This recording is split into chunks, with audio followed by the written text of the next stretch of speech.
Na wasalimu kwa jina lake Yesu Kristo. Amani ya Mungu idumu pamoja nanyi nyote daima.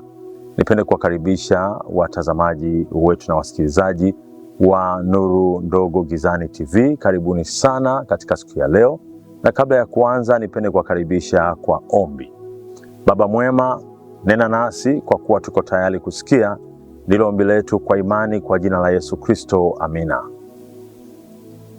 Siku ya leo ningependa kuyasema maneno machache ambayo Roho wa Mungu ameniongoza niyaseme siku ya leo, kwamba unaweza ukamtumikia Bwana, yaani Jehova, na wakati haumjui.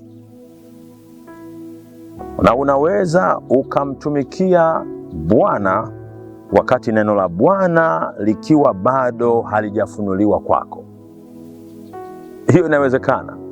Na wapo watu wengi wanaomtumikia Bwana wakati hawamjui Bwana, wala neno la Bwana halijafunuliwa kwao au halijafunuliwa kwake, ila anamtumikia Bwana.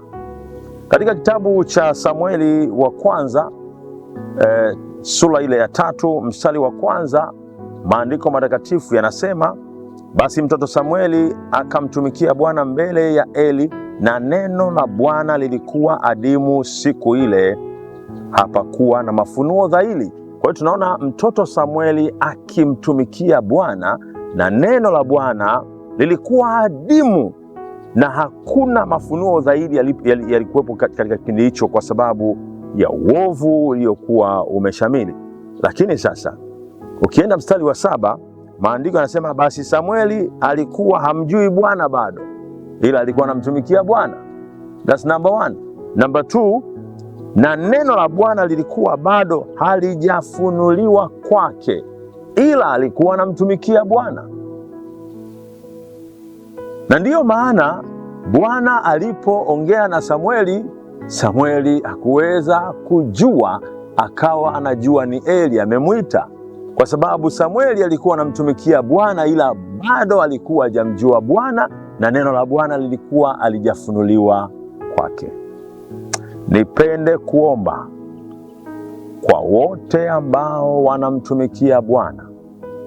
Ninaomba Bwana katika neema yake neno lake akalifunue kwao na wakapate kumjua Bwana, ili Bwana anapoongea waweze kutofautisha sauti za wengine na sauti ya Bwana.